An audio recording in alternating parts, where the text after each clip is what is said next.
Coming up on Lexington Now, the city of Lexington is featured on cable news network C-SPAN, 4th of July festivities, and summer football and cheerleading. This and more up next on this week's edition of Lexington Now.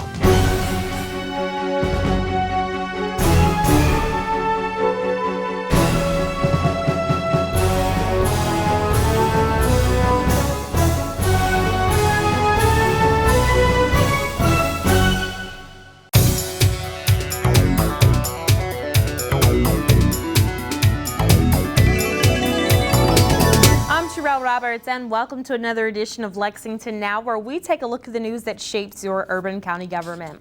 Those of us living in Lexington have always known that this is a great place to live with a rich history. And now there's an opportunity for the rest of the nation to find out what we have always known.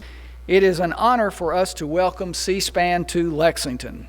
For most of us, C-SPAN stands for transparency in government, and that is a goal we all share here in Lexington. In fact, we are practicing transparency right now with live streaming and live cable cast of this news conference on our government TV 3.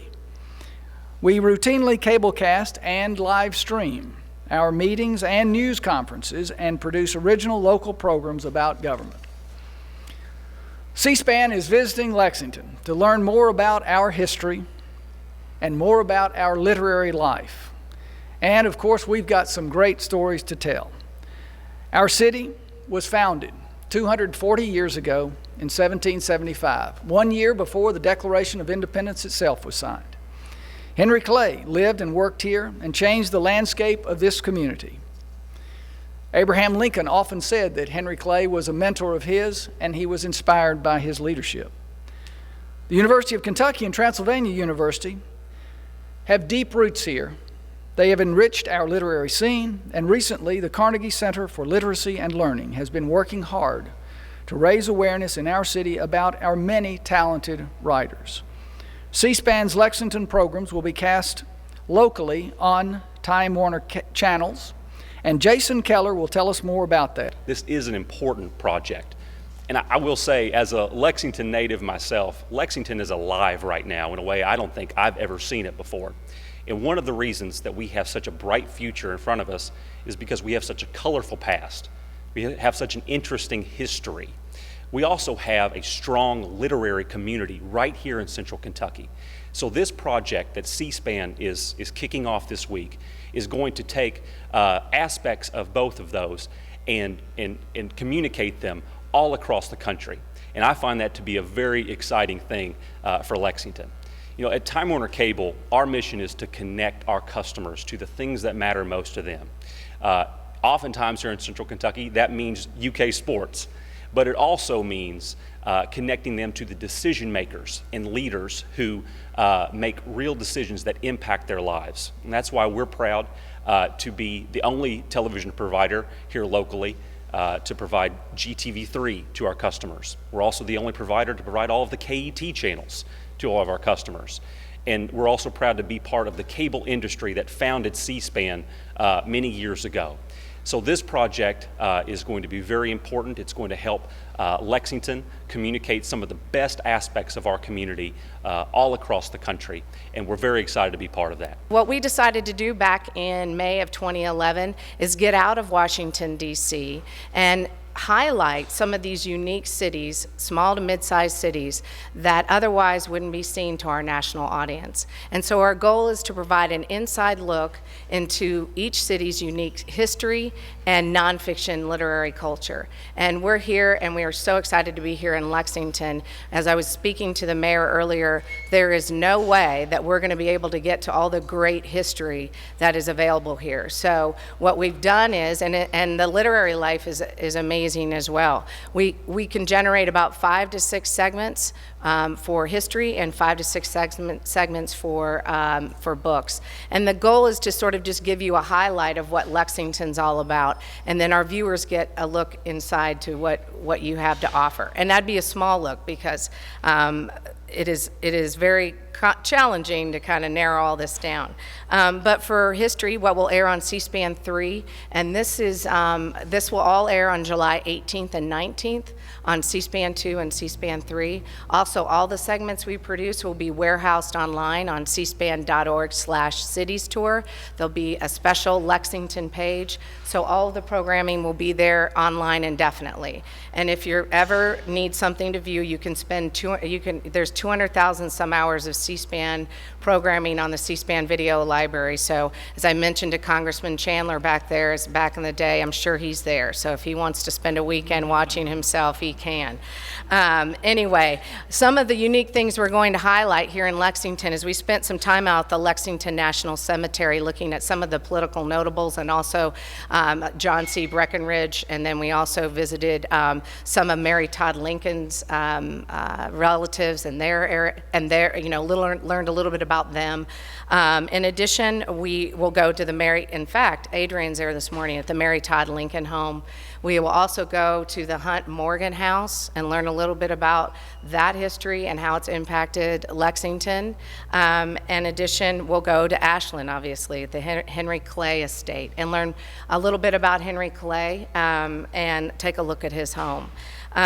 We also are looking at Keeneland, at the history of Keeneland, but more probably through the eyes of a local author here by the name of Mary Jean Wall. So, and I'll speak about her in a second. We also we're going to look at the Pope Villa, the Latrobe, and hoping that we learn a little bit about the architect who designed the state capitol.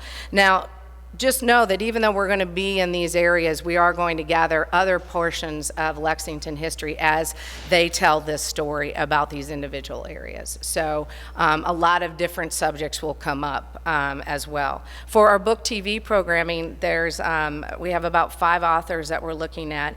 One of them is Tracy Campbell, a professor out at University of Kentucky, and we'll learn a little about his book titled Short of the Glory, The Fall and Redemption of Edward Pritchard. So some of you may know about him a little bit. And then we'll talk to Justin Wiedekin, and I knew I was going to do that. Every press conference I mess up a name. I'm sorry, Justin.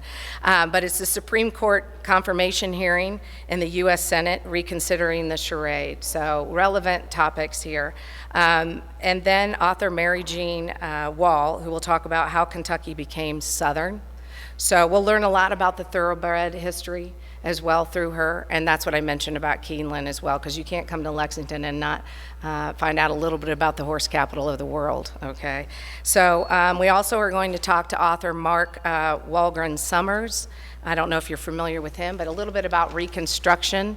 And then we are going to interview Carl Rates, who wrote a book about Kentucky's Frontier Highway, the historical landscapes along Maysville Road. It also talks a little bit about what the mayor was talking to us about before, and how Lexington was, the base of it was education, culture, and heritage, as well as the bourbon history. So we hope that we get a little bit of that flavor through him.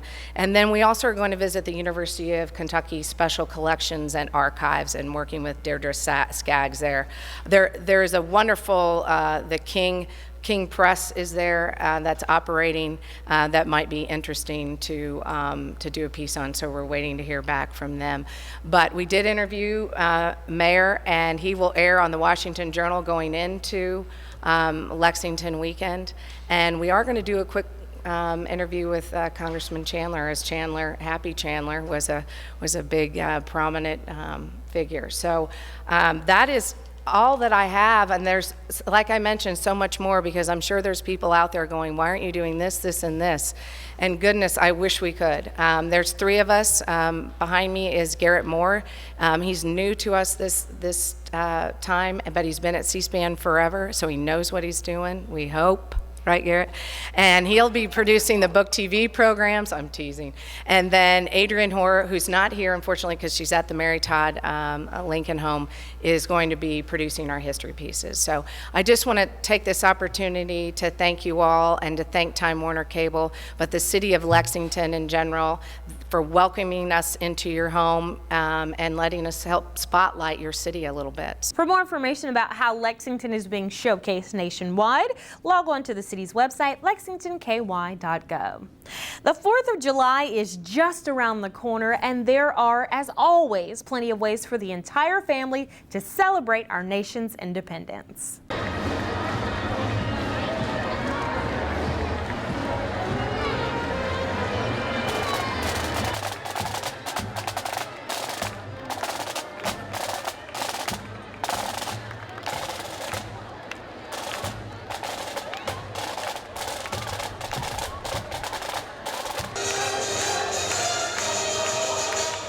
Hi, I'm Laura with the Downtown Lexington Corporation. On Thursday, July 2nd, get downtown to the Fifth Third Bank Pavilion at Cheapside Park for the Great American Pie Contest and Ice Cream Social, hosted by Alltech. At 12 o'clock, pies will be served to all contestants and guests, along with delicious cups of Cheney's Dairy Barn ice cream. For more information or to sign up your pie, visit downtownlex.com.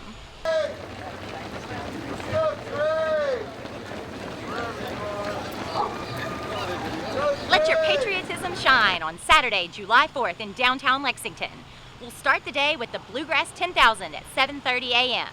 Following the run, we will have a reading of the Declaration of Independence at 11 a.m. At 2 p.m., the 4th of July parade will march down Main Street with 50 floats, units, horses, and more. Throughout the day, the street festival will be alive with food vendors, arts and crafts, commercial vendors, and more. And of course, there's always great entertainment to be had downtown.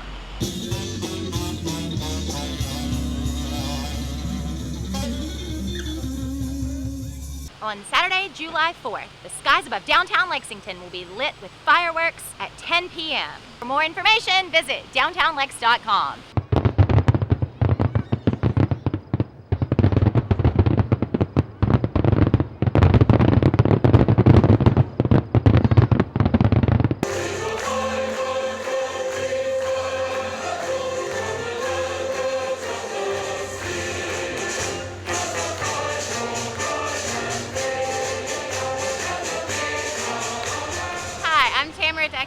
Join us on Friday, July 3rd for Lexington's Patriotic Concert at Transylvania University on Old Morrison Lawn.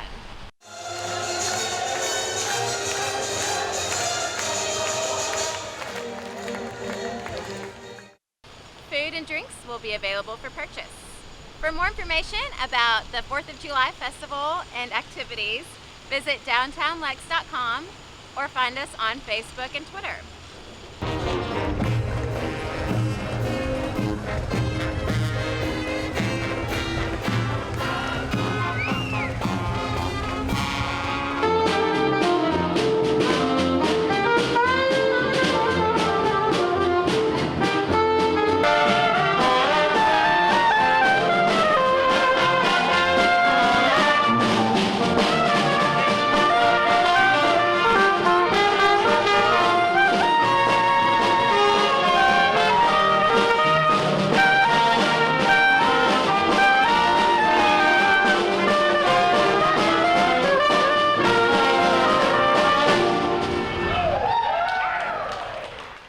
For more information about the festivities, you can log on to the city's website, lexingtonky.gov. And coming up after the break, we'll tell you about football and cheerleading opportunities for the kids.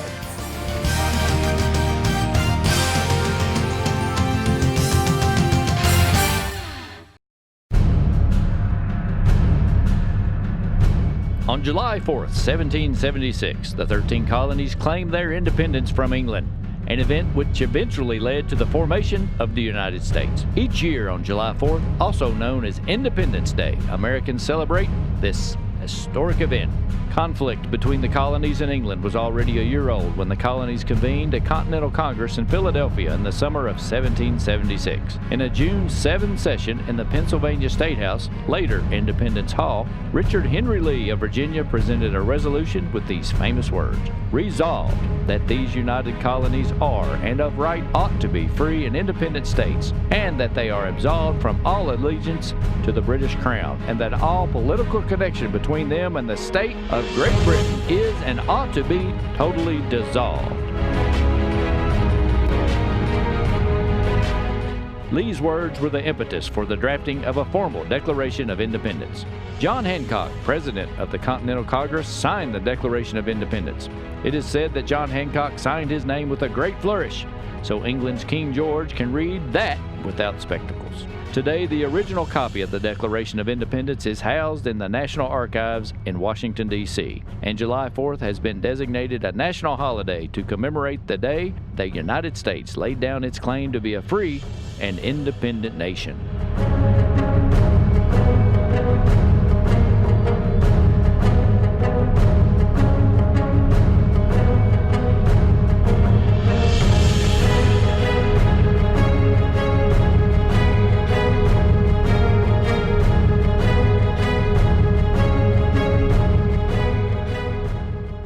We have an abundance of beauty and natural resources here in the Bluegrass. More miles of running water than any state in the continental U.S. You may not know it, but all our creeks and streams catch water directly from storm sewers on our streets. That means when someone tosses a cigarette butt on Main or Vine, chances are good it'll end up in Town Branch. Leave some pet waste on a sidewalk near Versailles Road, it goes into Wolf Run Creek. So please, don't trash the Bluegrass. Way to go, Lexington! Participation and collection totals from the Rosie Recycling Program are at all-time highs. Now it's time for a quick reminder on what materials can go in your Rosie Recycling container. Paper and cardboard products, canned products with contents removed. We accept milk, juice, soda, and laundry plastic bottles and jugs. And glass products. No Pyrex, ceramics, or plate glass is allowed. Place only metal cans in the Rosie. Don't place other metals such as car parts, cookware, propane tanks, chains, or garden hoses in the Rosie. These items cannot be recycled by LFUCG and slow down processing efficiency. For more information about the Rosie Recycling Program, please call LexCall 311 or log on to lexingtonky.gov/waste management. Hey everybody, play the We Got 90 Challenge. Play all 5 of the Lexington City golf courses and get a free round of golf while being registered to win prizes. You have 30 days to play the We Got 90 Challenge. Play the Gay Brewer Jr. course at Picadome, Kearney Hill Golf Links, Lakeside Golf Course, Meadowbrook Golf Course, and Tate's Creek Golf Course in 30 days to complete the 90-hole challenge. Play the We Got 90 Challenge. Be sure and visit playgolflex.com for more information. Play Golf Lexington.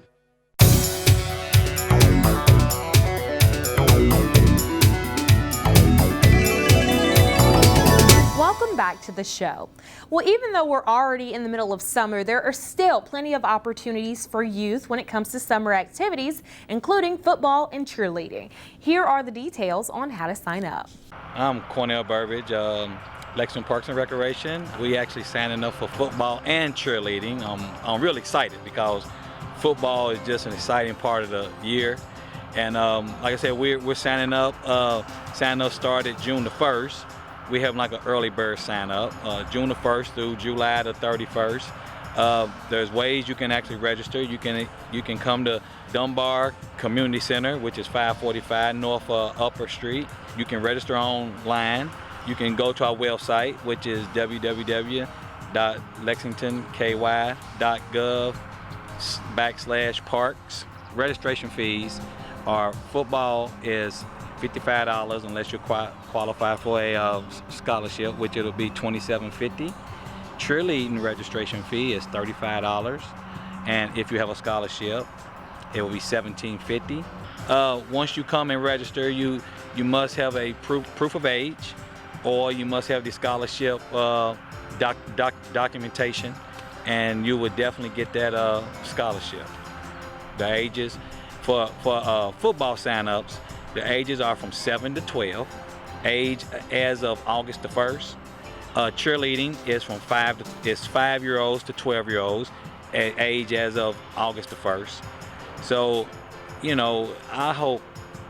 don't want anybody to really miss out, because this is like one of the most exciting times. UK's playing and high schools are playing, and you know what better way to go to a Friday night game and watch a high school play, then you come and watch a youth football game on Saturday, then you watch UK play Saturday night. I mean, you know what? That's like the best weekend ever. And all the little cheerleaders dressed up in their little outfits. I mean, it just makes for a great, Saturday. If you need more information, you can call me and my number 859-288-2917. But if you want to call the front desk, you can call 859-288-2900. And they can give you all the information also. For more information about what activities are available to your kids and to sign up, you can log on to the city's website, lexingtonky.gov. Construction on Lexington's new Senior Activities Center at Idle Hour Park is in full swing. We spoke with Aging Services Coordinator Christy Stambaugh about progress at the site and other activities for seniors. I'm Christy Stambaugh, the Director for Aging and Disability Services in the Department of Social Services for the City of Lexington. And we are so excited. We're out here at the new construction site for the brand new Lexington Senior Center. And we hope that we'll be moving in just, 10 or 11 months. So early in 2016, we'll be out here permanently. It will be our new home. We will have 33,000 square feet of activity space.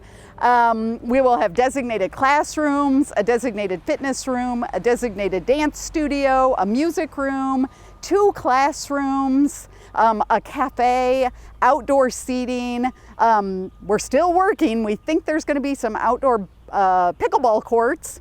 There's going to be a grass field for us to play bocce ball or croquet. And we are just so looking forward to being able to expand all of our programs.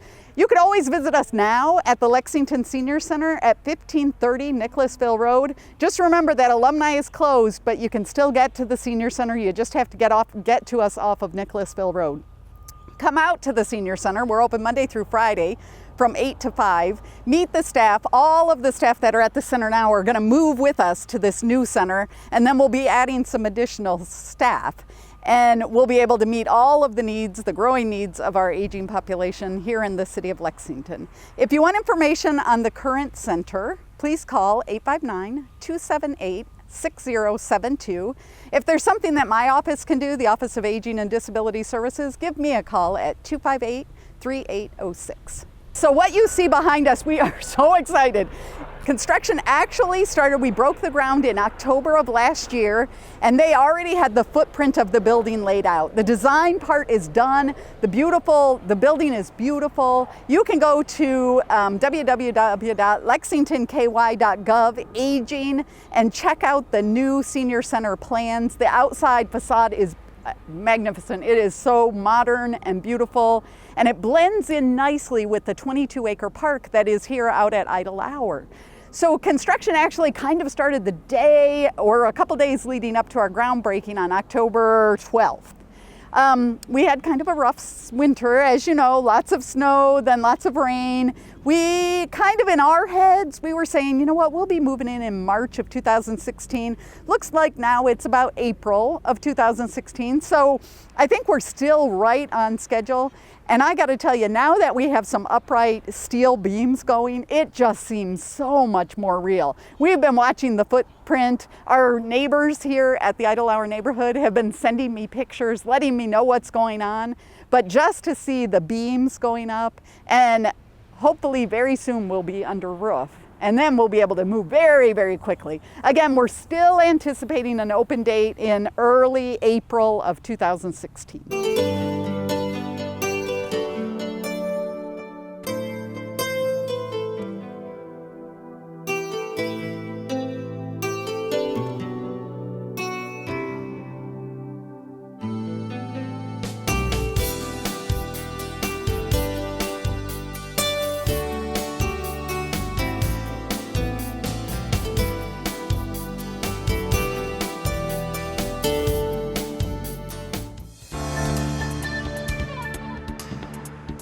University of Kentucky is going to make some major improvements to Alumni Drive. That's going to be great in the long run, but in the short run, it's going to affect our seniors coming to the Senior Center. They're going to close Alumni from Tates Creek to Nicholasville Road. The entrance to the Senior Center is going to maintain open, and we'll still be able to get people in and out of here. But instead of people cutting across Alumni to get to us at the Senior Center, what we're suggesting is that people, if you're on Tates Creek, turn onto Cooper, take Cooper to Nicholasville Road, turn left, and then take another left onto Alumni to get into the Senior Center. It's kind of a long process. It's going to be a program that they're telling us is going to last from May 10th until mid-August. You'll be able to get in and out of the Senior Center as always. You just won't be able to drive onto Alumni Road from Tate's Creek. For drive time, it may affect us a little bit, but the good thing is that they're starting the project after UK is out for the semester, and most of the work that's going to be done is going to be when, it's not fall or spring, so summer session will be in, but the traffic is significantly lighter for all of us in the community during the summer when the university students aren't in. So technically, it's probably not more than a mile out of the way to get up to Cooper and to come across. So we really can't anticipate, but we know it's not going to be horrible because the university traffic is going to be cut down. But it is going to be a change, and we're well aware of that. We've published the picture of how to get to Cooper, how to get to Nicholasville Road, and we have it in our newsletter. If you'd like to receive our newsletter, give us a call at the Senior Center at 859-278-6072. We've certainly let all of our participants know, but we want new people to come into the Senior Center, and we certainly don't want the construction to stop you from coming to check out what's available for our seniors 60 years and older living in the Lexington community.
You're headed to the Senior Center or you're headed to work, you want to know how traffic may affect your trip, and the Division of Government Communications has got you covered, especially with our show, Crosstown Traffic. It airs live weekday mornings from 6:30 to 8:30 and gives you the most up-to-date traffic news and even a street view with our live cameras so you can see where the delays are before you even leave the house. Remember, that's Crosstown Traffic only on GTV3. Now, here's a look at this week's lane closure report.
And remember, you can always get traffic updates 24/7 by following us on Twitter. Our handle is @LexRex.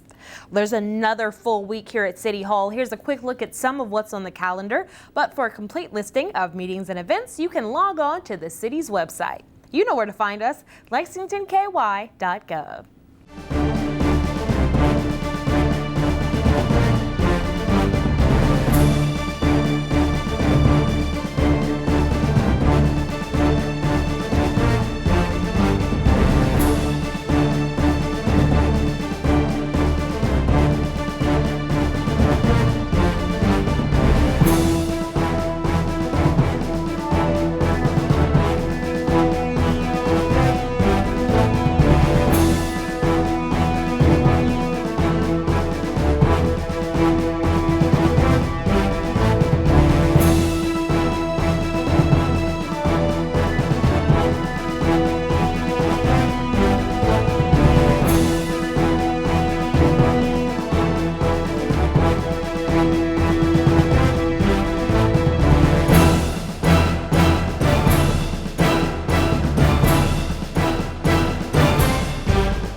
That's all for this edition of Lexington Now. We'll return next week with more news from your urban county government. But in the meantime, you can keep up with what we're doing by following us on Facebook, Twitter, and YouTube. For the staff and producers at GTV3, I'm Sherelle Roberts, and that's it for now.